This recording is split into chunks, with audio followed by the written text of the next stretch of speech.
गौरी पुत्र गणेश भगवान की जय। श्री शिवाय नमस्तुभ्यम। शिव संकल्प न छोड़ते, शिव न भूलते भाव, हर अभाव स्वीकारना शिव का सहज स्वभाव। तो सभी प्रेम से बोलिए श्री शंकर पार्वती भगवान की जय। प्रिय भक्तजनों, आज सावन मास का तीसरा सोमवार है और कहते हैं इस दिन भगवान शिव और माता पार्वती की कथा और सावन के सोमवार की व्रत कथा को सुनने से अनंत शुभ फलों की प्राप्ति होती है एवं मनुष्यों के सभी पाप और संकट कट जाते हैं तथा मनोकामनाओं की पूर्ति होती है। तो आज हम इस वीडियो में भगवान शिव और माता पार्वती की बड़ी ही दुर्लभ कथा को सुनेंगे। तो आप सभी भक्तजन इस कथा को पूरी श्रद्धा, ध्यान पूर्वक और प्रसन्न चित्त मन से सुनिए। तो आप सभी प्रेम से बोलिए श्री उमापति शंकर भगवान की जय। सर्वदेवी देवता की जय।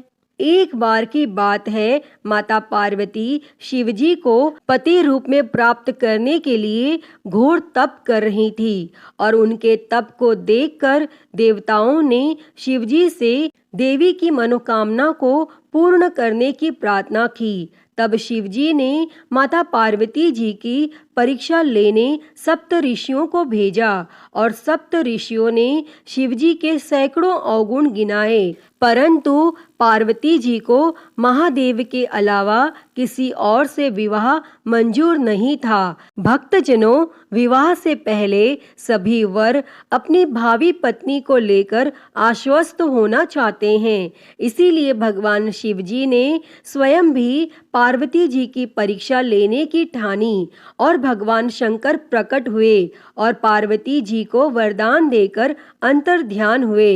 इतने में पार्वती माता जहाँ तप कर रही थी, वहीं पास में तालाब में मगरमच्छ ने एक लड़के को पकड़ लिया और लड़का जान बचाने के लिए चिल्लाने लगा। माता पार्वती जी से उस बच्चे की चीख सुनी नहीं गई और द्रवित हृदय होकर वह तालाब पर पहुंची तो देखती हैं कि वह मगरमच्छ लड़के को तालाब के अंदर खींचकर ले जा रहा है। तब लड़के ने देवी को देखकर कहा, मेरी ना तो माँ है, ना बाप, ना कोई मित्र, माता आप मेरी रक्षा करें। तब पार्वती जी ने कहा, हे मगरमच्छ, इस लड़के को छोड़ दो। तब मगरमच्छ बोला, दिन के छठे पहर में जो मुझे मिलता है उसे अपना आहार समझकर स्वीकार करना मेरा नियम है और ब्रह्मदेव ने दिन के छठे पहर इस लड़के को भेजा है, मैं इसे क्यों छोड़ूं। तब पार्वती जी ने विनती की, तुम इसे छोड़ दो, बदले में तुम्हें जो चाहिए वह मुझसे कहो। तब मगरमच्छ बोला, एक ही शर्त पर मैं इसे छोड़ सकता हूँ। आपने तप करके महादेव जी से जो वरदान लिया है, यदि उस तप का फल मुझे दे दो तो मैं इसे छोड़ दूंगा। तब पार्वती जी तुरंत तैयार हो गई और उन्होंने कहा, मैं अपने तप का फल तुम्हें देने के लिए तैयार हूँ, लेकिन तुम इस बालक को छोड़ दो। और मगरमच्छ ने समझाया, सोच लो देवी, जोश में आकर संकल्प मत करो। हजारों वर्षों तक जैसा तप किया है वैसा देवताओं के लिए भी संभव नहीं है। उसका सारा फल इस बालक के प्राणों के बदले चला जाएगा। तब माता पार्वती जी ने कहा, मेरा निश्चय पक्का है, मैं तुम्हें अपने तप का फल देती हूँ, तुम इसको जीवन दे दो। और तब मगरमच्छ ने पार्वती जी से तप दान करने का संकल्प करवाया और तप का दान होते ही मगरमच्छ का देह तेज से चमकने लगा और मगरमच्छ बोला, हे पार्वती, देखो तप के प्रभाव से मैं तेजस्वी बन गया हूँ। तुमने जीवन भर की पूंजी एक बच्चे के लिए व्यर्थ कर दी, चाहो तो अपनी भूल सुधारने का एक मौका और दे सकता हूँ। तब पार्वती जी ने कहा, हे ग्राह, तब तो मैं पुनः कर सकती हूँ, किंतु यदि तुम इस लड़के को निगल जाते तो इसका जीवन वापस नहीं मिल सकता था। और देखते ही देखते वह लड़का अदृश्य हो गया और मगरमच्छ भी लुप्त हो गया। तब पार्वती जी ने विचार किया, मैंने तब तो दान कर दिया है और अब पुनः तप आरंभ करूंगी। और पार्वती जी ने फिर से तप करने का संकल्प लिया। तब भगवान सदाशिव फिर से प्रकट होकर बोले, पार्वती भला अब क्यों तप कर रही हो? तब पार्वती जी ने कहा, प्रभु मैंने अपने तप का फल दान कर दिया है। आपको पति रूप में पाने के संकल्प के लिए मैं फिर से वैसा ही घोर तप कर आपको प्रसन्न करूंगी। और तब महादेव जी बोले, मगरमच्छ और लड़के दोनों रूपों में मैं ही था और तुम्हारा चित्त प्राणी मात्र में अपने सुख दुख का अनुभव करता है या नहीं, इसकी परीक्षा लेने को मैंने यह लीला रची थी। अनेक रूपों में दिखने वाला मैं एक ही हूँ। मैं अनेक शरीरों से अलग निर्विकार हूँ। तुमने अपना तप मुझे ही दिया है, इसीलिए अब और तप करने की कोई जरूरत नहीं है। तब देवी ने महादेव को प्रणाम कर प्रसन्न मन से विदा किया। तो सभी प्रेम से बोलिए, शंकर पार्वती भगवान की जय। हर हर महादेव। प्रिय भक्तजनों, आइए अब सुनते हैं सभी मनोकामनाओं को पूरी करने वाली अगली कथा। एक समय की बात है, एक गांव में भगवान शिव जी का परम भक्त एक ब्राह्मण रहता था। वह ब्राह्मण जब तक रोज सुबह ब्रह्म मुहूर्त में उठकर नित्य कर्मों से निवृत्त होने के पश्चात भगवान शंकर का पूजन नहीं कर लेते थे, तब तक उन्हें चैन नहीं पड़ता था। और जो कुछ भी दान दक्षिणा में आ जाता, उसी से वह ब्राह्मण अपना गुजारा करते थे। और दयालु इतने थे कि जब भी कोई जरूरतमंद मिल जाता तो अपनी क्षमता के अनुसार उसकी सेवा जरूर करते थे। और इस कारण शिवजी के परम भक्त ब्राह्मण देवता गरीबी का जीवन व्यतीत कर रहे थे। और ब्राह्मण की इस दानी प्रवृत्ति से उनकी पत्नी उनसे चिढ़ती तो थी, किंतु उनकी भक्ति परायणता को देख उनसे अत्यधिक प्रेम करती थी। इसीलिए वह कभी भी उनका अपमान नहीं करती थी और साथ ही अपनी जरूरत का धन वह आस पड़ोस में मजदूरी करके जुटा लेती थी। एक समय ऐसा आया जब मंदिर में दान दक्षिणा कम आने लगी, जिससे उन पंडित जी को आर्थिक तंगी का सामना करना पड़ा और घर की मूल आवश्यकताओं की पूर्ति नहीं होने के कारण ब्राह्मणी दुखी रहने लगी। और इसी तरह दिन बीतने लगे। एक दिन महाशिवरात्रि का दिन आया और उस दिन भी पंडित जी हमेशा की तरह ब्रह्म मुहूर्त में उठकर नित्य कर्मों से निवृत्त होने के लिए नदी की ओर चल दिए। संयोग से उस समय उस राह से पार्वती जी और शिव जी गुजर रहे थे। तब अचानक से पार्वती जी की नजर उस ब्राह्मण पर पड़ी और आज पंडित जी महाशिवरात्रि को लेकर इतने उत्साहित नहीं थे जितने कि अक्सर हुआ करते थे। और तब पार्वती जी को बात समझते देर नहीं लगी और उन्होंने भगवान शिव जी से कहा, हे भगवान, यह ब्राह्मण देवता प्रतिदिन आपकी उपासना करते हैं, फिर भी आपको इसकी चिंता नहीं है। और पार्वती जी की बात सुनकर शिवजी बोले, देवी, अपने भक्तों की चिंता मैं नहीं करूंगा तो कौन करेगा? तब पार्वती जी बोली, तो हे महादेव, आपने अब तक इसकी सहायता क्यों नहीं की? तब शिवजी बोले, देवी, आप निश्चिंत रहिए, अब तक उसने जितने बिल्व पत्र शिवलिंग पर चढ़ाए हैं, वही बिल्व पत्र आज रात्रि में उसे धनपति बना देगा। और यह बातचीत करके पार्वती जी और शिवजी तो चल दिए, किंतु संयोग तो देखिए, उसी समय उस राह में एक व्यापारी गुजर रहा था और उसने छुपकर शिवजी और पार्वती जी का वार्तालाप सुन लिया। तब व्यापारी ने अपना दिमाग चलाया, अगर बिल्व पत्र से ब्राह्मण धनपति हो सकता है तो फिर मैं क्यों नहीं हो सकता। और यही सोच वह ब्राह्मण के घर पहुंच गया और ब्राह्मण से बोला, पंडित जी, आपने अब तक जितने भी बिल्व पत्र शिव पूजन में चढ़ाए हैं वह सब मुझे दे दीजिए और बदले में मैं आपको 100 स्वर्ण मुद्राएं दूंगा। तब पंडित जी ने अपनी पत्नी से पूछा तो वह बोली, पुण्य का दान ठीक तो नहीं है, किंतु अगर आपका मन करे तो दे दीजिए और हमें धन की जरूरत है, इसीलिए दे दीजिए। और तब पंडित जी ने सारे बिल्व पत्र बोरे में भरकर सेठ जी को दे दिए और बिल्व पत्रों का बोरा लेकर सेठ जी पहुंच गए मंदिर और शिवलिंग पर चढ़ाकर देखने लगे कि कब शिवजी कृपा करेंगे और कब वह और धनपति बन जाएगा। तब प्रतीक्षा करते करते सेठ जी को आधी रात हो गई और सेठ जी चमत्कार देखने के लिए बहुत उतावले हो रहे थे और आखिर में तीसरा पहर गुजरने के बाद सेठ जी के सब्र का बांध टूट ही गया और क्रोध में आकर सेठ जी ने शिवलिंग को झंझोरने लगे। फिर अचानक ही चमत्कार हुआ और सेठ जी के हाथ शिवलिंग से ही चिपके रह गए। तब उन्होंने बहुत प्रयास किया किंतु हाथ हिले तक नहीं। थक हार कर सेठ जी शिव जी से क्षमा याचना करने लगे तो शिव जी बोले, हे लोभी सेठ, जिस ब्राह्मण से तूने यह बिल्व पत्र खरीदे हैं उसे 1000 स्वर्ण मुद्राएं दे, तब जाकर तेरे हाथ छूटेंगे। और प्रातः काल जब पंडित जी पूजन के लिए आए तो उन्होंने देखा कि सेठ जी के हाथ शिवलिंग से चिपके हुए हैं और सेठ जी रो रहे हैं।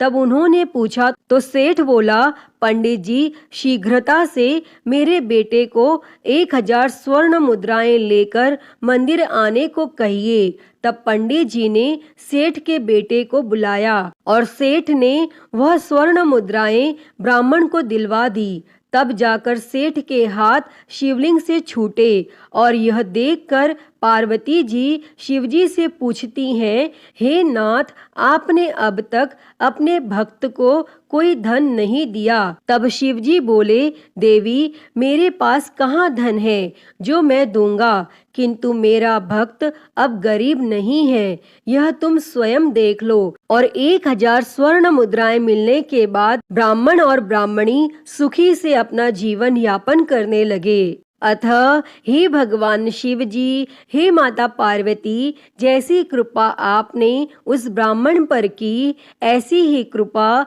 इस कथा को कहते, सुनते और हुंकारा भरते सभी पर करना। तो सभी प्रेम से बोलिए, शंकर पार्वती भगवान की जय। तो प्रिय भक्तजनों, आइए अब मनोकामनाओं को पूरी करने वाली दूसरी कथा को सुनते हैं। इस कथा को सुनने से ही व्रत संपूर्ण माना जाता है। उससे पहले आप सभी प्रेम से बोलिए, भगवान भोलेनाथ की जय, माता पार्वती की जय। किसी नगर में एक साहूकार रहता था। उसके घर में धन की कोई कमी नहीं थी, लेकिन उसकी कोई संतान नहीं थी, जिस वजह से वह बेहद दुखी था। पुत्र प्राप्ति के लिए वह भगवान शिव के प्रत्येक सोमवार का व्रत रखता था और पूरी श्रद्धा के साथ शिवालय में जाकर भगवान शिव और माता पार्वती जी की पूजा करता था। उसकी भक्ति देखकर माँ पार्वती प्रसन्न हो गईं और भगवान शिव से उस साहूकार की मनोकामना पूर्ण करने का निवेदन किया। पार्वती जी की इच्छा सुनकर भगवान शिव जी ने कहा कि हे पार्वती, इस संसार में हर प्राणी को उसके कर्मों के अनुसार फल मिलता है और उसके भाग्य में जो हो उसे भोगना ही पड़ता है।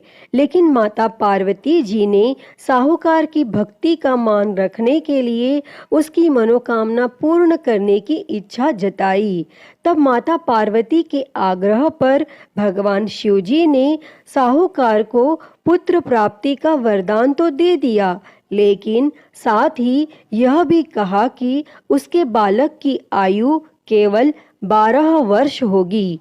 तब माता पार्वती और भगवान शिवजी की इस बातचीत को साहूकार सुन रहा था। उसे ना तो इस बात की खुशी थी और ना ही गम।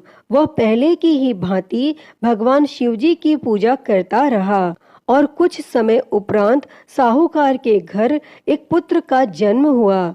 जब वह बालक 11 वर्ष का हुआ तो उसे पढ़ने के लिए काशी भेज दिया गया। साहूकार ने पुत्र के मामा को बुलाकर उसे बहुत सारा धन दिया और कहा कि तुम इस बालक को काशी विद्या प्राप्ति के लिए ले जाओ और मार्ग में यज्ञ करवाते जाना। जहाँ भी यज्ञ कराओ वहीं पर ब्राह्मणों को भोजन कराते और दक्षिणा देते हुए जाना। और दोनों मामा भांजे इसी तरह यज्ञ कराते और ब्राह्मणों को दान दक्षिणा देते काशी की ओर चल पड़े। रास्ते में एक नगर पड़ा जहाँ नगर के राजा की कन्या का विवाह था, लेकिन जिस राजकुमार से उसका विवाह होने वाला था वह एक आंख से काना था। तब राजकुमार के पिता ने अपने पुत्र के काना होने की बात को छुपाने के लिए एक चाल सोची। साहूकार के पुत्र को देखकर उसके मन में एक विचार आया। तब उसने सोचा क्यों ना इस लड़के को दुल्हा बनाकर राजकुमारी से विवाह करा दूं और विवाह के बाद इसको धन देकर विदा कर दूंगा और राजकुमारी को अपने नगर ले जाऊंगा। और फिर उस लड़के को दूल्हे का वस्त्र पहनाकर राजकुमारी से विवाह करा दिया गया। लेकिन साहूकार का पुत्र एक ईमानदार लड़का था। उसे यह बात न्याय संगत नहीं लगी और उसने अवसर पाकर राजकुमारी की चुन्नी के पल्ले पर लिखा कि तुम्हारा विवाह मेरे साथ हुआ है, लेकिन जिस राजकुमार के संग तुम्हें भेजा जाएगा वह एक आंख से काना है। मैं तो काशी पढ़ने जा रहा हूँ। तब राजकुमारी ने चुन्नी पर लिखी बातें पढ़ी तो उसने अपने माता पिता को यह बात बताई। तब राजा ने अपनी पुत्री को विदा नहीं किया और फिर वह बारात वापस चली गई। दूसरी ओर साहूकार का लड़का और उसका मामा काशी पहुँचे और वहां जाकर उन्होंने यज्ञ किया और जिस दिन लड़के की आयु 12 साल की हुई उसी दिन यज्ञ रखा गया। लड़के ने अपने मामा से कहा कि मेरी तबीयत कुछ ठीक नहीं है। तब मामा ने कहा कि तुम अंदर जाकर सो जाओ और भगवान शिवजी के वरदानानुसार कुछ ही क्षणों में उस बालक के प्राण निकल गए और मृत भांजे को देखकर उसके मामा ने विलाप शुरू किया। संयोगवश उसी समय भगवान शिवजी और माता पार्वती उधर से जा रहे थे। तब माता पार्वती ने भगवान शिवजी से कहा, प्राणनाथ, मुझे इसके रोने के स्वर सहन नहीं हो रहे। आप इस व्यक्ति के कष्ट को अवश्य दूर करें। और जब भगवान शिवजी मृत बालक के समीप गए तो वह बोले कि यह तो उसी साहूकार का पुत्र है जिसे मैंने 12 वर्ष की आयु का वरदान दिया था। अब उसकी आयु पूरी हो चुकी है। लेकिन मातृभाव से विभोर माता पार्वती ने कहा कि हे महादेव, आप इस बालक को और आयु देने की कृपा करें, अन्यथा इसके वियोग में इसके माता पिता भी तड़प तड़प कर मर जाएंगे।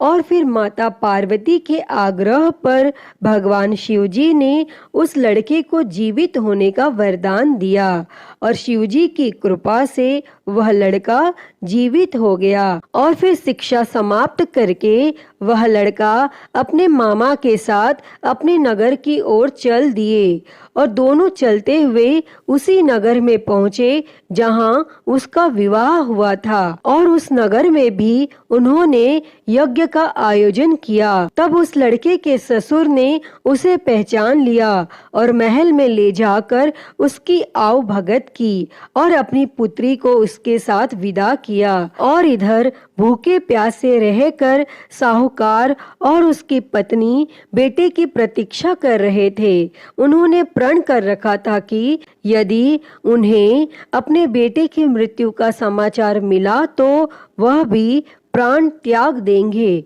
परंतु अपने बेटे के जीवित होने का समाचार पाकर वह बेहद प्रसन्न हुए। और फिर उसी रात भगवान शिवजी ने उस साहूकार के स्वप्न में आकर कहा, हे सृष्टि, मैंने तेरे सोमवार के व्रत करने और व्रत कथा सुनने से प्रसन्न होकर तेरे पुत्र को लंबी आयु प्रदान की है। प्रिय भक्तों, जो कोई भी सोमवार का व्रत करता है या कथा सुनता और पढ़ता है, उसके सभी दुख दूर होते हैं और समस्त मनोकामनाएं पूर्ण होती हैं। अतः हे भगवान भोलेनाथ जी, जैसी कृपा आपने उस साहूकार के बेटे पर करी, वैसी ही कृपा इस कथा को कहते, सुनते और हुंकारा भरते सब पर करना। तो बोलिए भगवान भोलेनाथ की जय, माता पार्वती की जय। श्री शिवाय नमस्तुभ्यम। प्रिय भक्तजनों, आइए सुनते हैं श्री उमापति महादेव जी की आरती। तो सभी प्रेम से बोलिए हर हर महादेव। जय शिव ओमकारा, हो भोले भज शिव ओमकारा। ब्रह्मा विष्णु सदा शिव, भोले भोलेनाथ महाशिव। अर्धांगी धारा, ओम हर हर हर महादेव। एकानन चतुरानन पंचानन राजे, हो भोले पंचानन राजे। हंसासन गरुड़ासन, हंसासन गरुड़ासन। वृषवाहन साजे, ओम हर हर हर महादेव। दो भुज चार चतुर भुज, दस भुज अति सोहे, हो भोले दस भुज अति सोहे। तीनों रूप निरखता, भोले जी का रूप निरखता। त्रिभुवन जन मोहे, ओम हर हर हर महादेव। अक्षमाला बनमाला मुंडमाला धारी, भोले मुंडमाला धारी। चंदन मृग मद सोहे, चंदन मृग मद सोहे। भोले शुभकारी, ओम हर हर हर महादेव। श्वेतांबर पीतांबर बाघांबर अंगे, ओ भोले बाघांबर अंगे। सनकादिक ब्रह्मादिक, सनकादिक ब्रह्मादिक। भूतादिक संगे, ओम हर हर हर महादेव। कर के मध्य कमंडल चक्र त्रिशूल धरता, हो भोले चक्र त्रिशूल धरता। जग करता जग भरता, जग करता जग भरता। जग संहार करता, ओम हर हर हर महादेव।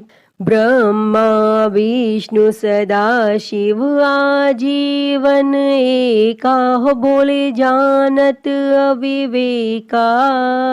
प्रणव अक्षर के मध्य, ओम अक्षर के मध्य। ये तीनों एका, ओम हर हर हर महादेव। काशी में विश्वनाथ विराजे नंदी ब्रह्मचारी, हो बोले नंदी ब्रह्मचारी। नित उठ दर्शन पावत, रुचि रुचि भोग लगावत, महिमा अति भारी। ओम हर हर हर महादेव। त्रिगुण स्वामी जी की आरती जो कोई नर गावे, हो बोले जो कोई नर गावे।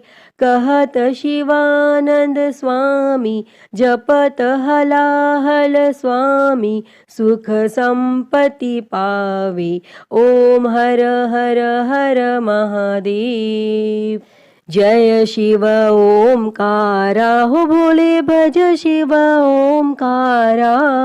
ब्रह्मा विष्णु सदा शिव, भोले भोलेनाथ महाशिव, अर्धांगी धारा। ओम हर हर हर महादेव। ओम हर हर हर महादेव।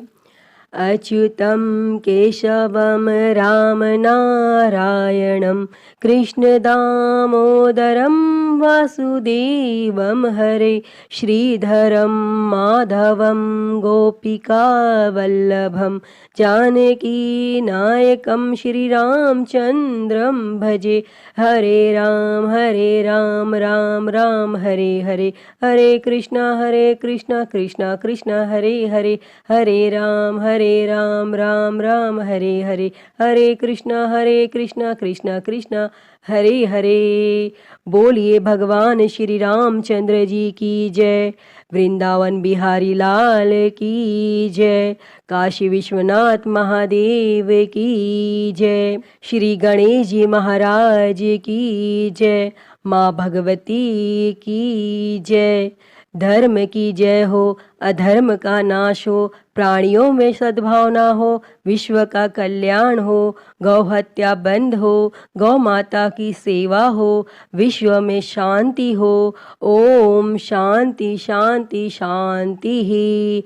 ओम नमः शिवाय, नमो नीलकंठाय, ओम नमः पार्वती पते, हर हर महादेव, हर हर महादेव, हर हर महादेव हर। प्रिय भक्तजनों, मैं उम्मीद करती हूँ कि आपको यह कथा पसंद आई होगी, और अगर वीडियो अच्छी लगी हो तो इसे लाइक करें, ज़्यादा से ज़्यादा शेयर करें, और कमेंट में हर हर महादेव लिखना ना भूलें।